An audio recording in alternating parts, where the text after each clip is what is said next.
September 14th, 1952, 12:43 p.m. Giovanni's Italian Restaurant, Mulberry Street, Little Italy. The lunch rush was ending, maybe 30 customers still finishing their meals. The smell of garlic and tomato sauce hung thick in the air.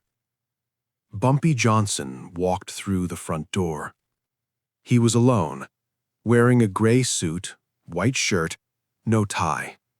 His shoes were polished. His fedora sat at a precise angle. He'd been in meetings downtown all morning, hadn't eaten. Someone had told him Giovanni's made the best veal parmigiana in Manhattan. Bumpy didn't come to Little Italy often. This was Italian mob territory. But it was a public restaurant. He had money. He was hungry. He walked to the counter where a hostess stood, organizing menus. She looked up, saw him. Her professional smile disappeared. "Can I help you?" Her tone suggested she already knew she couldn't. "One for one. I'd like to order lunch." She glanced toward the back of the restaurant, where the owner, Giovanni Rossetti, was visible through the kitchen window. "One moment." She disappeared into the kitchen. Bumpy waited, looking around the restaurant. The decor was nice. Red and white checkered tablecloths, photographs of Italy on the walls, customers eating quietly. A few people had noticed him, were whispering to each other. A black man in an Italian restaurant in Little Italy wasn't common. The hostess returned. Behind her came Giovanni Rossetti. He was in his 50s, thick around the middle, wearing a stained apron. His face was red from standing over hot stoves all morning. "You want something?" Giovanni's voice was loud, aggressive. "A table. I'd like to order lunch." "We don't serve your kind here." The restaurant went quiet. Conversations stopped. Forks paused halfway to mouths. Bumpy didn't react. "Your kind? What kind is that?" "You know what I mean. This is an Italian restaurant for Italians. We don't want trouble. You need to leave." "I'm not here for trouble. I'm here for veal parmigiana. I heard you make the best in the city." Giovanni stepped closer. His voice dropped but remained audible to nearby tables. "Listen to me, colored. I don't care who you are. I don't care what you do in Harlem. This is Little Italy, my restaurant, and I'm telling you to get out before I throw you out. I just want lunch, and I just told you to leave. Are you stupid? Do you not understand English?" Bumpy's expression didn't change. "I understand perfectly. You're refusing to serve me because I'm black. You're refusing to serve you because I don't want you here. Now get out." Bumpy reached into his jacket. Giovanni tensed. His hand moved towards something under the counter. Bumpy pulled out his wallet, removed a $20 bill, set it on the counter. "Keep the change. I'll have the veal parmigiana to go." Giovanni stared at the money, then at Bumpy. "You deaf? I said we don't serve." "And I said I'm ordering food. You're a restaurant. I'm a customer with money. Make the food." Giovanni's face went even redder. His jaw clenched. Then he turned, walked into the kitchen. Bumpy heard him shouting at someone in Italian. 2 minutes later, Giovanni returned. He was carrying a plate, the veal parmigiana. It looked good. Breaded cutlet, tomato sauce, melted cheese. Bumpy reached for the plate. Giovanni pulled it back, held it high. "You want this food? Here. This is what coloreds get in my restaurant." He threw the plate, not at Bumpy, at the floor. The plate shattered. Food exploded across the tile. Sauce splattered. Cheese and breading scattered in pieces. The restaurant was absolutely silent. Giovanni smiled. "There's your lunch, boy, on the floor where it belongs, where you belong." He crossed his arms, waiting for Bumpy to react, hoping Bumpy would get angry, would start a fight, would give Giovanni an excuse to call the police. But Bumpy didn't move, didn't raise his voice, didn't show anger. He just looked at Giovanni for a long moment. Then he looked down at the food on the floor, back at Giovanni. "You just made a mistake." "Yeah? What are you going to do about it?" Bumpy walked to the door, stopped, looked back. "You've got 30 customers in here right now. They all saw what you did.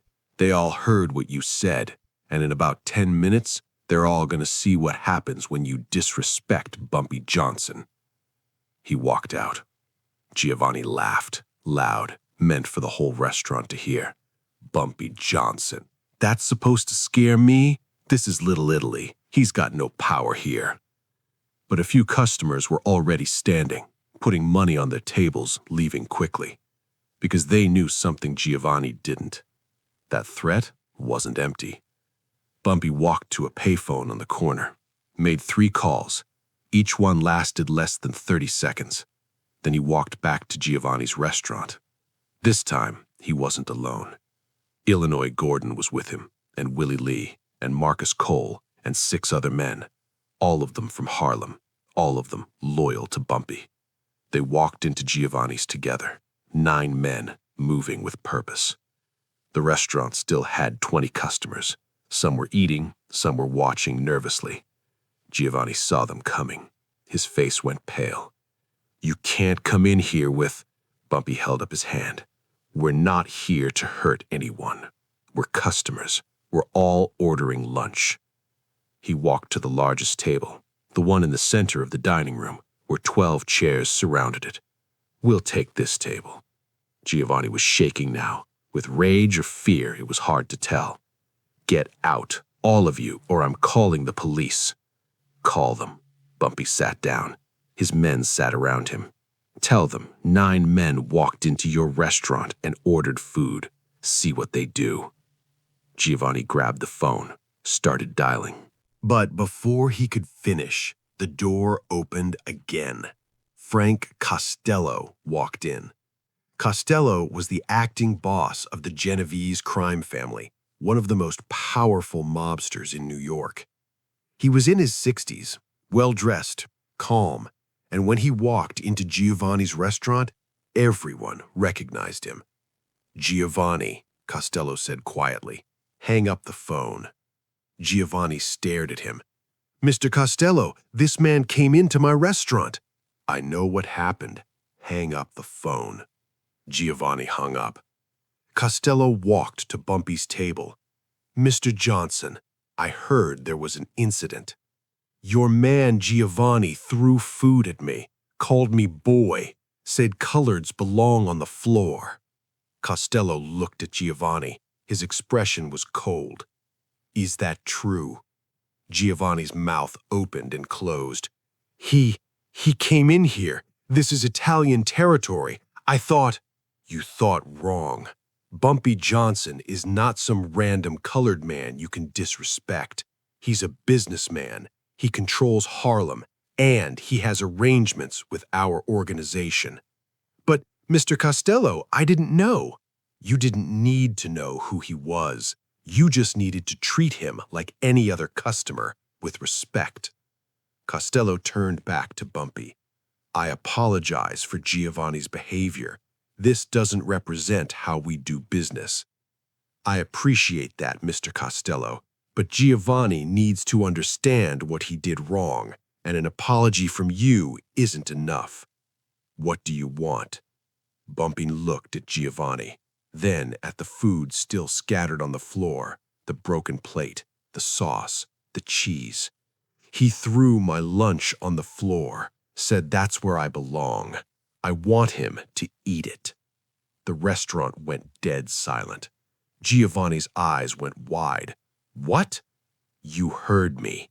Get down on the floor. Eat the food you threw. Every bite." "I'm not going to."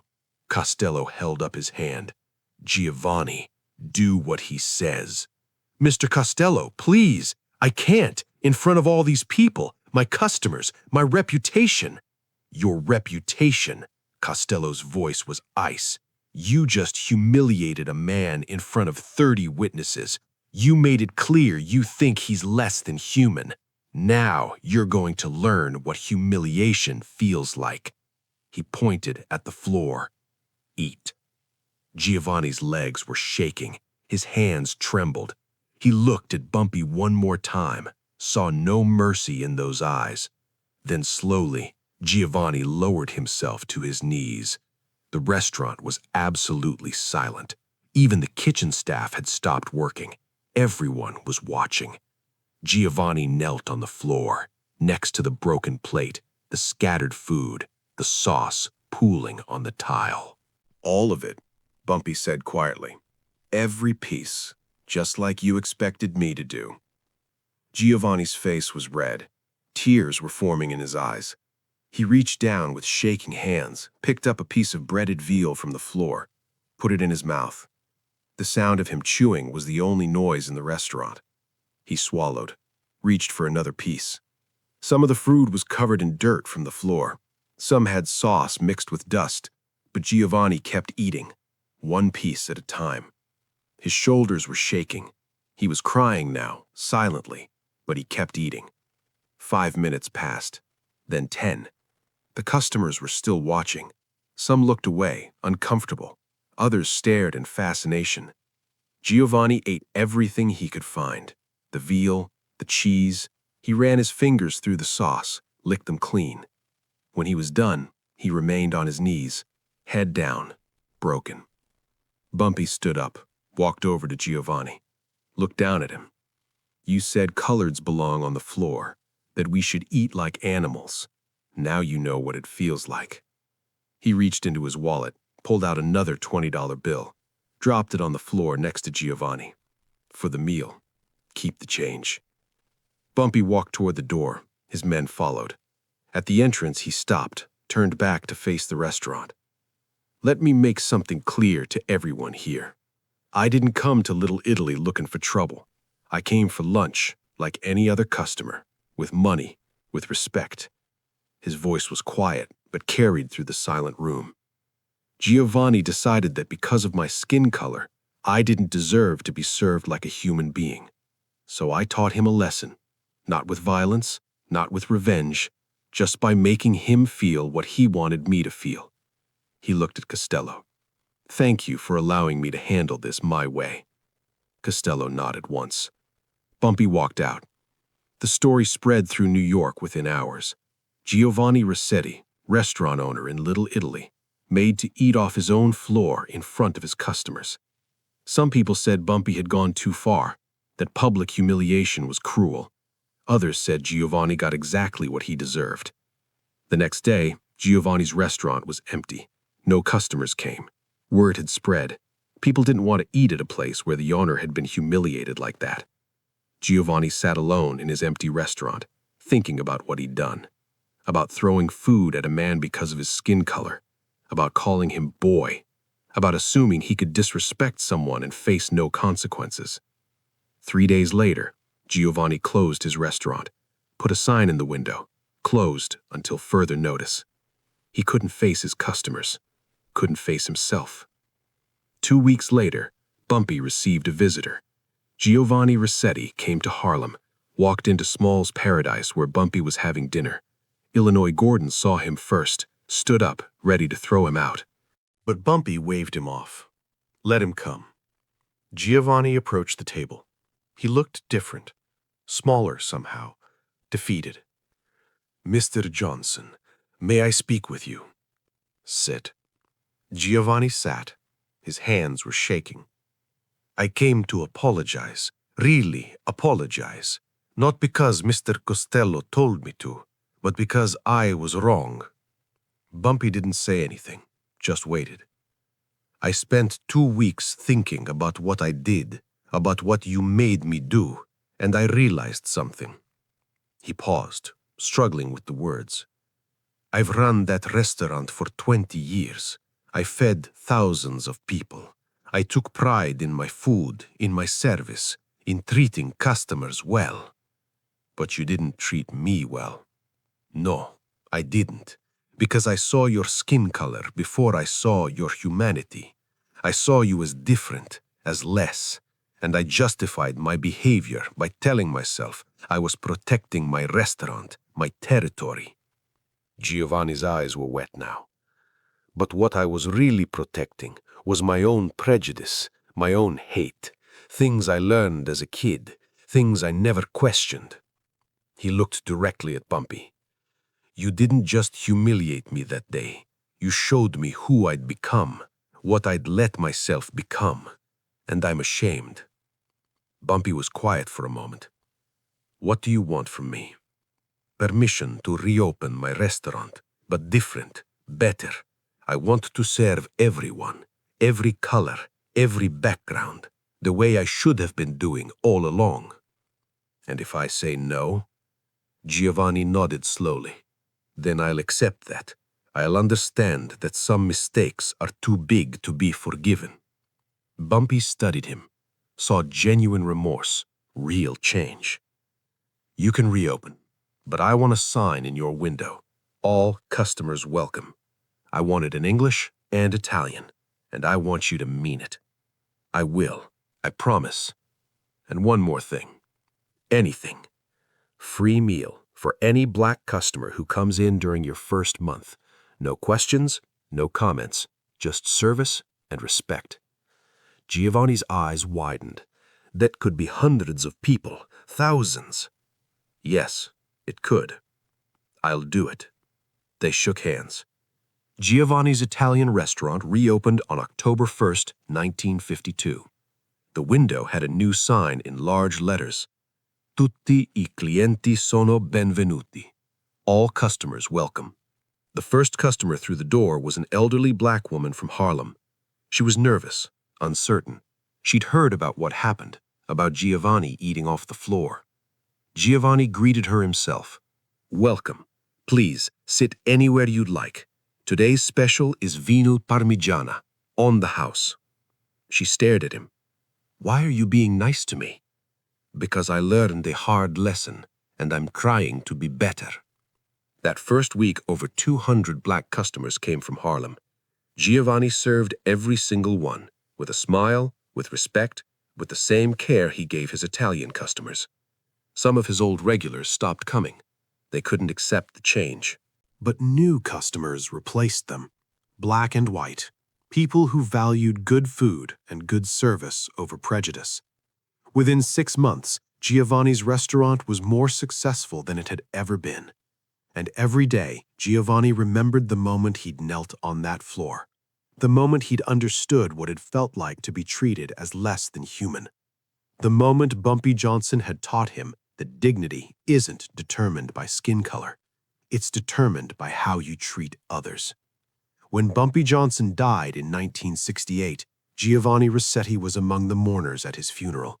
He stood in the back, an old man now, retired, his son running the restaurant. But he came to pay respects to the man who'd changed his life, who'd shown him that sometimes the most important lessons come from the most humiliating moments, and that real strength isn't about refusing to kneel. It's about standing back up afterward and becoming something better.